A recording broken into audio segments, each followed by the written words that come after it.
Monsieur Gomez, Jean-Charles Couvi, qui nous rejoint à ce pupitre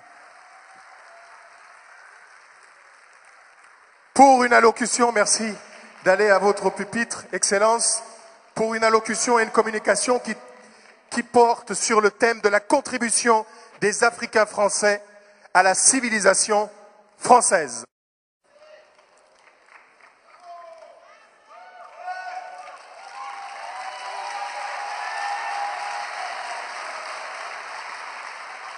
Mesdames, Mesdemoiselles, Messieurs, il nous échoit l'insigne honneur d'ouvrir ce panel de communication sous le signe du dialogue.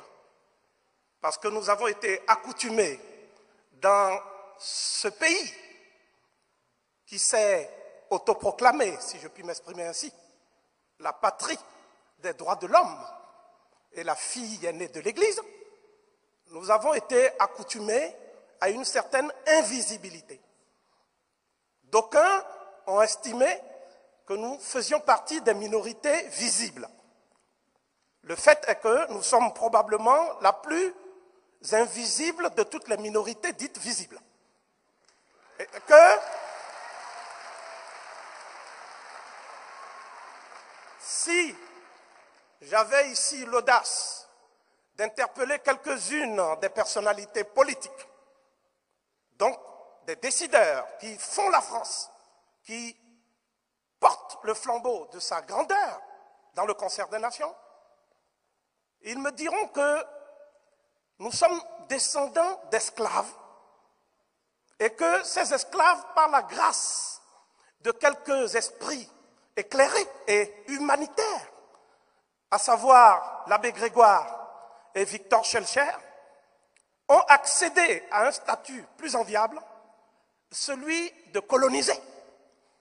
Et que dans l'incapacité qu'ils sont d'assumer leur destin postcolonial, ils sont redevenus sous nos yeux des migrants cosmopolites au XXIe siècle. C'est cette image, ou plutôt ce déficit d'image qui nous colle à la peau, que je voudrais en quelques minutes m'employer à écorner ici. D'abord, lorsqu'on parle de l'Afrique, l'Afrique n'est pas le continent pourvoyeur de matières premières stratégiques. L'Afrique, dans l'état actuel de nos connaissances, en paléontologie humaine, en archéologie préhistorique, en génétique des populations, est le berceau de l'humanité.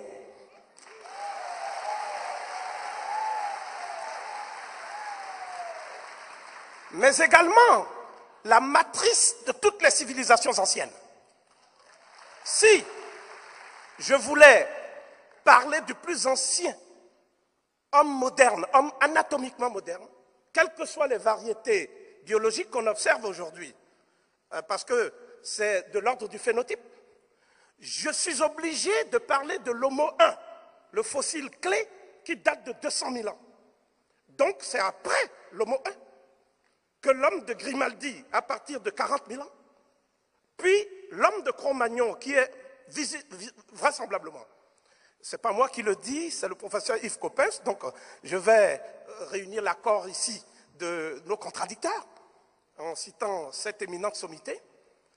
Je dirais que celui qu'on appelle le Cro-Magnon, donc l'ancêtre des Français, est un descendant de l'homme de Grimaldi.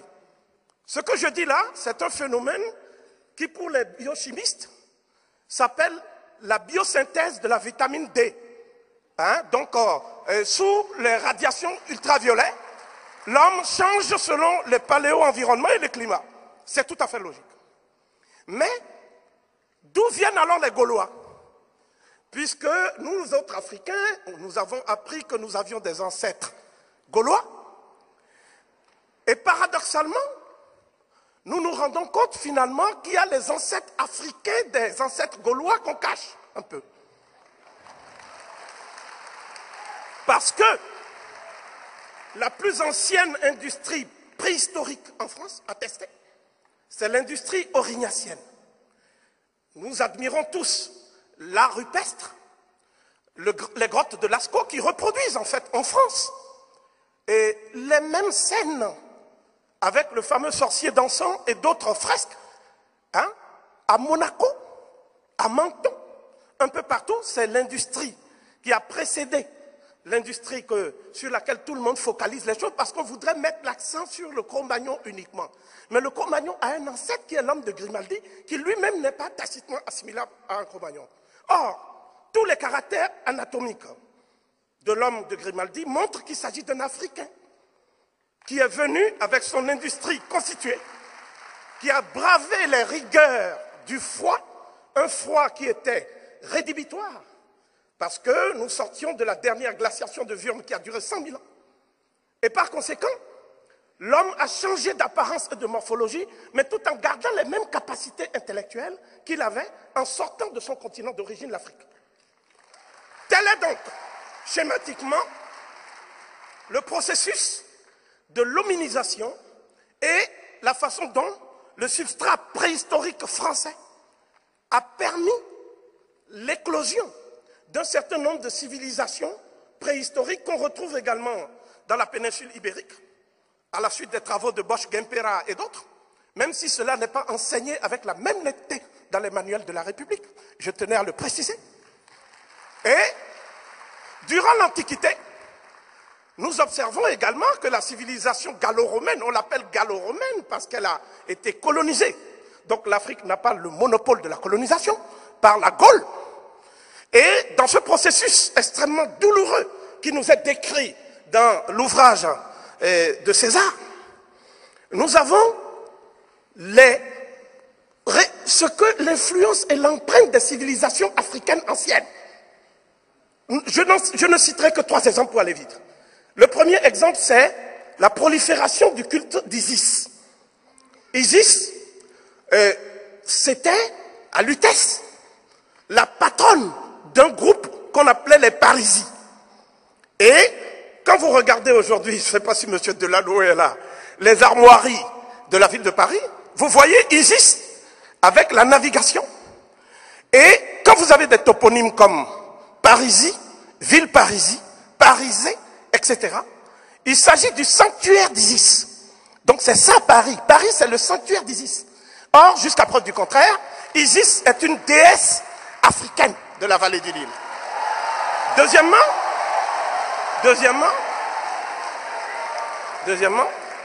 vous avez également, au niveau de la transmission des symboles de la royauté, vous voyez bien le trône du roi de France, Childéric, etc. Il y a 2 lions aux 2 extrémités. À ma connaissance, il n'y a pas de lion dans les Alpes. Donc, ces lions-là, le trône, c'est pas pour rien qu'on les appelle les rois soleil. Ces lions-là viennent d'Afrique. Il n'y a pas de lion en Palestine. On parle du lion de Juda. Moi, je suis sceptique. Mais je connais les lions de l'Afrique. Donc, ce symbole de la royauté française, qui est très très imprégné, parce que le roi de France recevait des rites africains. Et il avait un aventurier qui s'appelait Aniaba, qui était présenté comme un prince d'Assini. L'Assini, c'était l'ancien nom de la Côte d'Ivoire. Je salue d'ailleurs tous nos amis ivoiriens dans cette salle.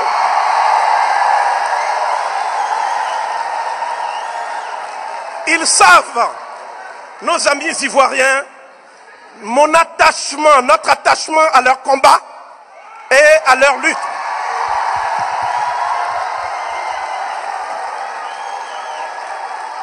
Donc, le 3e moment où l'Afrique a affirmé son empreinte sur la civilisation française, c'était au Moyen-Âge. Le grand médiéviste Georges Duby a bien souligné l'apport des populations qu'on appelait les morts. Les Latins les considéraient comme des Noirs. Mais par la suite, on en a fait une population composite.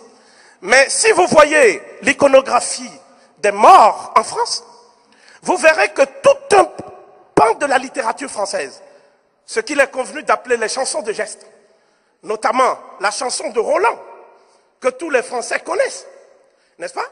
Eh bien, le rôle de ces morts n'est pas seulement un rôle de fauteurs de guerre. Ce sont des gens qui ont l'idéal chevaleresque. Nous savons ça à travers toutes les chansons de geste.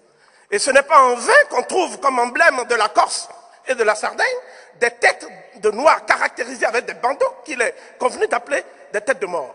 Ces gens, pendant tout le Moyen-Âge, ont apporté à la France des éléments de la civilisation des anciens empires africains, même si cela n'est pas enseigné avec la même netteté. En arrivant maintenant dans les temps modernes proprement dit, je me refuse à focaliser mon exposé sur l'esclavage. L'esclavage, d'abord, j'attire votre attention sur le fait que pour l'historiographie française, nos ancêtres africains étaient des esclaves, mais pour nous, d'après notre paradigme, ce sont des déportés. Ce ne sont pas des esclaves. D'accord? Parce que l'ancêtre de Toussaint Louverture, c'était le ministre de la Défense du royaume d'Alada. Donc ce n'était pas un esclave. L'ancêtre de Ignace, l'ancêtre de Solitude, ce sont des gens qui venaient de l'Afrique de l'Ouest. Et le peuple guadeloupéen Karoukera, comme on a dit tout à l'heure, c'est le peuple congolais qui est là-bas. Quand ils mangent quelque chose, on appelle ça la soupe à Congo. D'accord? Donc, les vibrations et les émotions que le groupe Caribe vient de procurer sont la preuve la plus tangible que quel que soit le malheur qui est commun à toute l'humanité, n'est-ce pas? Quel que soit le malheur, l'Africain transforme et sublime le malheur pour en faire une œuvre de bonheur et de gaieté. C'est ce qui le rend indestructible physiquement, psychiquement, spirituellement et moralement. Comment la France peut-elle se priver d'une telle force spirituelle, d'une telle force mentale et d'une telle force psychique? Et c'est ça qui explique aussi que ceux qui ont porté haut le flambeau de la science en France étaient souvent ces Africains, notamment, s'il vous plaît, je termine, notamment, je vais en citer 3. S'ils sont des hommes de science. Des hommes de science. Le premier que je vais citer, c'est le commandant Mortenol. Le commandant Mortenol fut responsable de toute la défense aérienne de la ville de Paris. C'est un Guadeloupéen de l'école polytechnique. Il est sorti parmi les 15 premiers de l'école polytechnique. Et la République l'a oublié.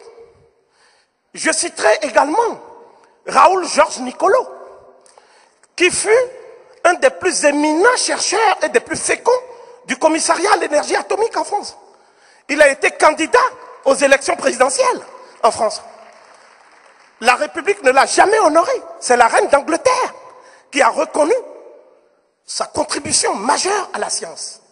Je citerai Rose Dieng, la regrettée Rose Dieng, première femme africaine sortie de Polytechnique, spécialiste de l'intelligence artificielle, qui, à Sophia Anthropolis, a apporté une contribution majeure à tous les projets de téléguidage, de trains, des TGV, etc. en France. Qui le cite dans les manuels? Personne. Au nombre des politiques, pour ne pas être fastidieux, puisque je viens brièvement de rappeler la mémoire de quelques hommes et femmes de science, au nombre des politiques, on peut citer un homme qui est mort tragiquement suite au bombardement des Alliés en 1945 au camp de Buchenwald, à savoir Raphaël Élysée, le premier maire de France. C'est lui qui a grandi les cantines scolaires gratuites en France, dans la ville qu'il a administrée. C'était un résistant. Et il a été, pour ainsi dire, livré par des gens qui étaient des espions de la Gestapo. Donc cet homme, il a pratiquement, on ne se souvient plus de ce qu'il a fait. L'homme qui a lutté contre le général de Gaulle sur le plan du droit, c'était le président du Sénat, le Guyanais Gaston Monnerville. Et tout a été fait en France pour l'empêcher, en cas de vacance du pouvoir, de se retrouver en situation de diriger la France. Gaston Monnerville était un brillant sujet. Mais que dire d'un autre Guyanais, Félix Eboué, que vous connaissez? Le général de Gaulle avait coutume de dire que c'est le premier de tous qui a eu l'audace de répondre à son appel. Le général de Gaulle prêchait dans le désert. En France même, les résistants étaient contraints de se barricader. Ils n'étaient pas, si vous voulez, je parle de tous les résistants, à part quelques poches, comme le plateau des Glières avec Tom Morel, ou le Vercors. Il n'y avait pas de résistance en France. Le théâtre de la résistance, c'était le Tchad. Puis, à partir du Tchad, toute l'Afrique centrale, équatoriale française. Et le général Eboué a dû convaincre des vichistes gouverneurs français qui, eux, ne voulaient pas rallier le général de Gaulle. Et donc, ce n'est pas seulement un compagnon de la libération, Eboué. Eboué fut l'homme qui a organisé tout le dispositif français pour la libération de la France. Le général de Gaulle lui avait promis, au sortir de la guerre, c'était en 1944 à Brazzaville, que l'Afrique irait progressivement vers l'autonomie et le self-gouvernement. Mais qu'est-ce qui s'est passé? Félix Eboué a rongé son frein, il est mort au Caire, j'ai terminé, 1 minute. Sauf votre respect. Voilà, il est mort au Caire, dans la solitude, entouré uniquement des membres de sa famille. Aujourd'hui encore, on l'a mis au Panthéon. Mais est-ce qu'on a reconnu véritablement l'apport de Félix Eboué? À la mémoire de Félix Eboué, j'associe tous ces soldats qu'on insulte en les appelant des tirailleurs, au lieu de les appeler tout simplement des anciens combattants morts pour la France. Ils n'ont pas de tombeau, ils n'ont pas de sépulture. La République a oublié ses enfants. Donc, aujourd'hui, ces enfants qui sont français et qu'on appelle immigrés de la 2e, 3e génération alors qu'ils sont nés à Garges-les-Gonesse. Ces enfants, ce sont eux les Africains français. Ce sont eux qui interpellent la classe politique française. Non pas sur le ton de la mendicité, en disant nous aussi nous sommes français parce que c'est le aussi qui est de trop, mais sur le ton de l'exigence. Nous ne réclamons pas l'aumône. Nous sommes des compétiteurs, des battants. Nous savons nous battre et nous allons montrer à cette République française qu'elle a des potentialités qu'elle ignore. Et la République française croit nous faire du mal, que ce soit en Côte d'Ivoire, en Libye. Mais elle ouvre le boulevard à la Chine. Elle ouvre le boulevard aux pays émergents. Et l'homme, je termine, c'est un hommage. Cet homme à qui je veux rendre hommage, ici, c'est Aimé Césaire. Le président Sarkozy a demandé à panthéoniser Aimé Césaire. Mais le président Sarkozy a essuyé plusieurs remarques du vivant d'Aimé Césaire. Aimé Césaire qui considérait les termes colonisation et positif comme antinomique. Aimé Césaire qui a mené le combat de la dignité de l'homme français. Et Aimé Césaire, on associe à sa mémoire celui qui a été adopté en Algérie pour son combat anticolonialiste, à savoir François Fanon. Mais Aimé Césaire, c'est l'homme qui nous réconcilie tous. C'est le plus africain des Caribéens et le plus caribéen des Africains. Oui. Aimé Césaire, dans son cahier d'un retour au pays natal, et je vais finir parce que le temps qui nous est imparti est extrêmement court, j'avais préparé l'exposé, mais j'ai choisi ce mode de communication qui me paraissait beaucoup plus convivial. Ceux qui n'ont exploré ni les mers ni le ciel, ceux qui n'ont inventé ni la poudre ni la boussole, ceux qui n'ont jamais su dompter la vapeur ni l'électricité, mais ceux sans qui la terre ne serait pas la terre. Ma négritude n'est pas une tête d'eau morte sur l'œil mort de la terre. Ma négritude n'est ni une tour, ni une cathédrale. Elle plonge dans la chair rouge du sol. Elle plonge dans la chair ardente du ciel. Elle trouve l'accablement opaque de sa droite patience. Et il y a pour le caïcédra royal. Et il y a pour ceux qui n'ont jamais rien inventé. Pour ceux qui n'ont jamais rien exploré. Pour ceux qui n'ont jamais rien dompté. Mais ils s'abandonnent, saisis par l'essence de toute chose. Ignorant des surfaces, mais saisis par le mouvement de toute chose. Insoucieux de dompter, mais jouant le jeu du monde. Véritablement, les fils aînés du monde. Poreux à tous les souffles du monde. Lysandrin de toutes les eaux du monde. Chair de la chair palpitant du mouvement même du monde. Tiède petit matin des vertus ancestrales. Sang. Sang. Tout notre sang est mu par le cœur mâle du soleil. Ceux qui savent la féminité de la lune au corps d'huile. L'exaltation réconciliée de l'antilope et de l'étoile. Ceux dont la survie chemine à la germination de l'herbe. Et il y a, parfait cercle du monde, éclose concordance. Écoutez le monde blanc, horriblement las de ses efforts immenses. Écoute ses victoires proditoires, trompeter ses défaites. Écoute aux alibis grandioses, son piètre trébuchement. Pitié pour nos vainqueurs, omniscients et naïfs. Donnez-moi la foi sauvage du sorcier. Donnez à mes mains puissance de modeler. Donnez à mon âme la trempe de l'épée. Mais le faisant, mon Dieu, préservez-moi de toute haine. Ne faites point de moi cet homme de haine pour qui je n'ai que haine. Car pour me cantonner en cette unique race, vous savez pourtant mon amour tyrannique. Vous savez que ce n'est point par haine des autres races que je m'exige pécheur de cette unique race. Que ce que je veux, c'est pour la faim universelle, pour la soif universelle, l'assommer libre enfin de produire dans son intimité close la succulence des fruits. Eh bien, nous autres Africains français, nous sommes les semeurs qui veulent léguer à nos enfants des fruits succulents. Mais ces fruits, ils les partageront avec tous les enfants du monde et sous le signe d'une humanité à reconstruire, une humanité pacifiée. Mais cela passe d'abord par la reconnaissance de toutes les civilisations et de toutes les cultures. Je vous remercie. Éminence, professeur Gomez. Merci. Éminence Kouvi Gomez. Oui, quelle ferveur, quelle éloquence, quelle grandiloquence, quel talent oratoire, quel génie. Merci. Merci pour la fertilité de son esprit. Merci pour la qualité de sa vision, pour tous ses travaux accumulés pendant plusieurs décennies. Le professeur Gomez Kouvi.